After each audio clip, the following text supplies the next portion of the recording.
Hey, salut. J'enregistre un petit message rapidement, je vais essayer d'être rapide, pour introduire le sujet du prochain direct collectif.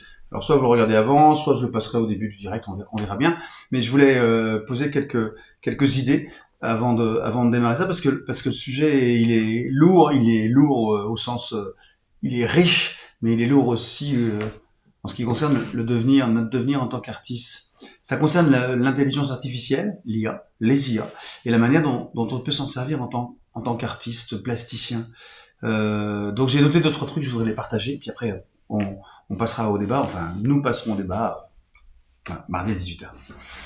L'IA est en train de révolutionner notre monde à une vitesse vertigineuse. Le vertige, moi je le ressens personnellement depuis d'une année, hein, quasiment. Ça explose, il y en a de partout, on nous suggère dans tous les sens d'utiliser cette IA, et moi je la sens, je la lis, je la vois dans beaucoup de publications autour de moi, et le domaine artistique n'y échappe pas.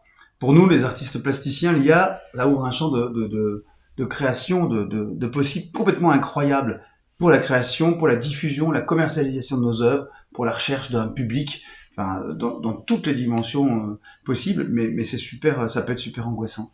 Mais je veux pas que la conclusion soit ça, l'angoisse. Hein. Il faut qu'on réfléchisse à la manière dont c'est en train de transformer l'univers. À propos de la création artistique, il y a des logiciels qui sont capables de générer des œuvres d'art en quelques secondes, à partir d'une expression, d'un mot, d'une phrase, qu'on va régler au fur et à mesure, on va rajouter quelques qualificatifs, quelques couleurs, quelques idées, quelques références, et au fur et à mesure, les outils vont générer complètement des œuvres d'art, qui seront des esquisses pour vous, ou qui seront des œuvres définitives. Il y en a deux super connus, DeepArt et DALL-E, qui sont des plus anciens et super connus, qui sont ultra puissants, rien à voir avec ce qu'on peut faire avec Canva ou ce qu'on peut faire avec d'autres outils de ce type-là, où c'est déjà pas mal. Mais en analysant des milliers, des dizaines de milliers d'œuvres, en fonction de ce que vous proposez, ça va vous proposer des sujets. Bon, voilà. Après, on en fait ce qu'on veut, on en parlera. Des outils de productivité. Alors après, les IA, elles peuvent vous aider à automatiser plein de choses. C'est-à-dire des retouches, par exemple, sur plein de tableaux, des changements de couleurs, des changements de tonalité, des changements d'ambiance par rapport à une œuvre que vous proposez. Ça se fait tout seul, hein, plus rien à faire. Et puis après, il y a la partie analyse des œuvres. Analyse des œuvres, c'est-à-dire que vous lui expliquez quel public vous voulez toucher, et l'IA va elle-même aller chercher ce que ce public aime et vous proposer des œuvres qui sont bankable, qui sont commercialisables. C'est-à-dire qu'on va tous se retrouver avec les mêmes tableaux, mais ça c'est un autre sujet. Moi je vous donne juste les possibilités, le possible, quoi. À propos de la diffusion, c'est pareil, la diffusion des œuvres d'art. On peut créer des tags automatiquement, on peut créer des articles de blog automatiquement, et je sais que certains d'entre vous l'ont déjà fait. Voilà. Et je ne jetterai la pierre à personne, hein, la première pierre. Je dis juste que ça se sent encore, hein, on a un petit peu ça, mais ça va s'arranger. Heureusement ou malheureusement, et j'aimerais vous entendre là-dessus.